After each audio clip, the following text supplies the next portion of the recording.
Salut, chers panafricanistes, amis résistants, patriotes de Côte d'Ivoire, amis et amoureux de l'Afrique, Hervé Kouassibi vous salue. Alors, chers amis, aujourd'hui, nous allons nous poser une vraie question, de savoir qui est vraiment Alassane Dramane Ouattara. Qui est ce monsieur qui ose affamer les Ivoiriens? Qui est ce monsieur qui ose imposer l'injustice aux Ivoiriens? Nous allons nous poser de vraies questions aujourd'hui. Alors, chers amis, Alassane Dramane Ouattara est né, selon son nouvel acte de naissance, à Daoukro en 1941. D'autres disent qu'il est né aussi dans cette même période-là, c'est-à-dire en 1942, dans le sein du lointain. Donc, chers amis, ce monsieur Alassane Dramane Ouattara, ce qui m'a plus choqué, sinon interpellé, c'est qu'il a été élu, écoutez bien chers amis, l'homme le mieux payé dans le monde, par un journal américain. Oui, vous avez très bien entendu, l'homme le mieux payé au monde, par un journal américain. Et cela m'a beaucoup choqué. Que fait-il comme travail? Est-il un économiste, un président, un homme d'affaires? Qui est-il? Nous devons le savoir, chers amis. Nous devons le savoir. Je vais vous expliquer un peu comment les choses se sont déroulées exactement. Alors, Alassane Dramane Ouattara fut appelé par, sinon imposé par l'Occident à Houphouët-Boigny pendant que la Côte d'Ivoire traversait une crise économique. Alors, chers amis, durant ces 3 années à la tête de l'État, alors que Félix Houphouët-Boigny était gravement malade, il ne pouvait pas gérer les affaires de l'État. Donc, aux affaires de l'État, ce monsieur-là, de 1990 à 1993, a vu sa fortune grandir, qui s'élevait à plus de 4 milliards de francs CFA. Chers amis, à plus de 4 milliards. Donc, durant ces années, M. Alassane Dramane Ouattara a mis sur pied des structures, des agences, des sociétés qui lui rapportaient beaucoup d'argent sur le dos du contribuable ivoirien, sur la tête de l'État ivoirien. Donc, ce monsieur, après les foufous qu'il a eu, comme vous le savez, avec Bédier et tout, quand ce monsieur est parti en exil, il gardait toujours un lien étroit avec la Côte d'Ivoire. C'est-à-dire avec ses sociétés, avec tout ce qu'il avait implanté en Côte d'Ivoire. Car je vous rappelle, son épouse actuelle, qui est Madame Dominique Ouattara, née en Algérie et de nationalité française, travaillait aussi pour la Côte d'Ivoire, pour le patrimoine extérieur de la Côte d'Ivoire. Et cette dame-là a une société actuellement de commercialisation immobilière internationale dont Alassane Dramane Ouattara a 22% d'actions. Donc, chers amis, pour vous faire avancer un peu dans le sujet, donc, de cette période-là, des années 90 jusqu'à 1999, le fixe français avait découvert dans le compte du couple, sinon d'Alassane Dramane Ouattara, à Citibank ici à Paris, plus de 9 milliards.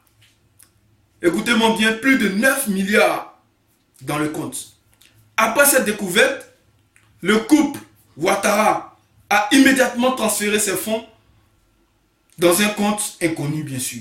Donc, de 99 à plus, sinon des années 90 à 99, on ne sait où l'argent est, on ne sait à quoi a servi cet argent-là. C'est plus de 9 milliards. On ne sait pas où cet argent est passé exactement. Donc, chers amis, posez-vous la question. Qu'est-ce qu'il y a eu en 1999? Un coup d'État. Réfléchissons bien, chers amis. Poursuivons ensemble. Donc, Alassane Dramane Ouattara est propriétaire de Radio Nostalgie Afrique, qui est située ici en Occident. dont Ahmed Bakayoko, actuel ministre de l'Intérieur, travaillait, était administrateur à Radio Nostalgie de Côte d'Ivoire. Regardez un peu les liens étroits, regardez bien. Madame Dominique Ouattara, qui est sinon présidente d'une association qui s'appelle Children of Africa, voilà, qui s'appelle Children of Africa, qui est sponsorisée, écoutez bien, par l'ONU. Voilà. Sponsorisée par l'ONU. Donc, chers amis, nous avons beaucoup de questions à nous poser. Énormément de questions à nous poser. Donc, aujourd'hui, rien ne nous étonne s'il n'y a plus d'appel d'offres de marché en Côte d'Ivoire. Rien ne nous étonne si les Ivoiriens meurent de faim. Rien ne nous étonne s'il y a l'insécurité en Côte d'Ivoire. Car, comme vous le savez, la société de sa femme est employée par le gouvernement de Côte d'Ivoire. La société de son fils, sinon de son beau-fils, est employée du gouvernement de Côte d'Ivoire. Où allons-nous avec tout ça, là, chers amis? Les surfacturations dans tous les ministères ne font que s'augmenter. Où allons-nous avec tout ça? Hein? L'Union européenne a donné un crédit à la Côte d'Ivoire pour rénover ses universités, pour rénover la prison civile, sinon les prisons civiles, particulièrement la MACA. 2 milliards pour la MACA et 5 milliards pour les universités. Quand nous voyons les photos de nos universités, quand nous voyons des photos de la MACA, nous avons pitié pour la Côte d'Ivoire. Et nous pleurons, nos cœurs saignent pour le pays. Car tous ces détournements d'argent sont bien sûr illicites. Toutes ces augmentations sont vraiment illicites pour les Ivoiriens, pour le peuple de Côte d'Ivoire et pour tous les Africains qui y vivent. Donc, chers Africains, chers Ivoiriens, nous devons nous poser des vraies questions. Qui est vraiment ce monsieur qui veut imposer l'injustice aux Ivoiriens? Qui est vraiment ce monsieur qui veut imposer la famine aux Ivoiriens? Qu'a-t-il à nous faire souffrir? Quelle revanche veut-il prendre contre la Côte d'Ivoire? Qu'il a bien sûr tout donné. Donc, chers amis, nous devons nous poser exactement de vraies questions. Quand nous voyons au Mont Péco des individus qui n'ont pas droit à la terre s'y installer dans l'injustice totale, dans l'indifférence du gouvernement de Côte d'Ivoire, cela doit nous interpeller, chers amis. C'est pourquoi nous ne cessons de vous inviter à la mobilisation pour dire non à l'injustice en Côte d'Ivoire, pour dire non à ce pillage économique en Côte d'Ivoire. Qui est vraiment Alassane Dramane Ouattara? Nous devons nous poser des vraies questions, chers amis. Alors ce monsieur aussi nomme son propre frère ministre des Affaires présidentielles de Côte d'Ivoire, du jamais vu dans le monde. Du jamais vu dans le monde. Tous ceux qui étaient dans la rébellion, qui ont massacré des Ivoiriens, aujourd'hui sont des préfets militaires et ne sont inquiétés nullement par la justice nationale et internationale, malheureusement. Chers amis, nous devons ouvrir les yeux, car maintenant, l'avenir de la Côte d'Ivoire se joue entre nos mains. Car maintenant, le futur de la Côte d'Ivoire, le futur de nos enfants, le futur de nos petits frères, le futur des générations futures se joue entre nos mains, chers amis. Ne laissons pas passer la vérité et faire triompher le mensonge. C'est pourquoi nous ne faisons que vous inviter à nous rejoindre massivement, car la Côte d'Ivoire a besoin d'une révolution, chers amis. La Côte d'Ivoire a besoin d'une révolution. Nous ne voulons pas des présidents qui sont les mieux payés. Nous voulons des présidents qui travaillent pour le peuple de Côte d'Ivoire. Nous voulons des présidents qui travaillent pour le peuple de la Guinée. Nous voulons des présidents qui travaillent pour le peuple burkinabé. Nous voulons des présidents qui travaillent pour le peuple congolais, camerounais. C'est cela que nous voulons. Vous pouvez vous enrichir, mais aidez le peuple qui vous a porté. Aidez cette terre qui vous a nourri de son sein. C'est pourquoi, chers amis, nous ne cessons de vous appeler à la mobilisation. Car le changement, comme le frère avait dit, c'est maintenant.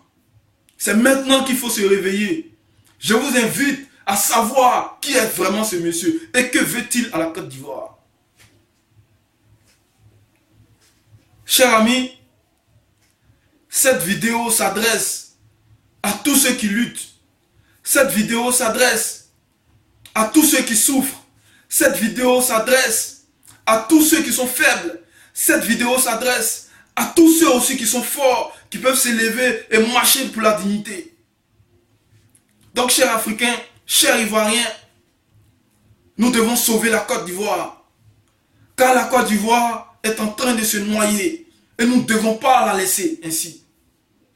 C'est pourquoi, chers amis, nous panafricanistes, nous vous invitons massivement à nous rejoindre, à grossir nos rangs, afin que nous puissions libérer la Côte d'Ivoire de ces démons. Aujourd'hui, l'insécurité règne en Côte d'Ivoire. Aujourd'hui, l'Ivoirien n'a plus peur de massacrer son frère ivoirien. Aujourd'hui, l'Ivoirien ne pense plus à travailler, mais plus à voler. Aujourd'hui, les Africains qui vivent, nos compatriotes africains qui vivent sur le sol ivoirien sont malmenés. À ça, nous devons dire non. À ça, nous devons dire non. Nos parents ont été déguerpis de leur terre injustement. Et cela ne va nulle part. Nos frères sont encore emprisonnés. Et cela ne va nulle part. Nos frères, nos mères, nos enfants sont encore disparus. Non, on le sait où ils sont. Et cela ne va nulle part. Chers Africains, nous devons dire non à l'injustice en Côte d'Ivoire. Nous devons marcher pour dire non à l'injustice en Côte d'Ivoire. C'est pourquoi, chers Africains, le destin de l'Afrique, le destin de la Côte d'Ivoire est entre vos mains. Sur ce, chers amis, je vous salue. Portez-vous bien et soyez prêts pour la mobilisation. Ciao, ciao.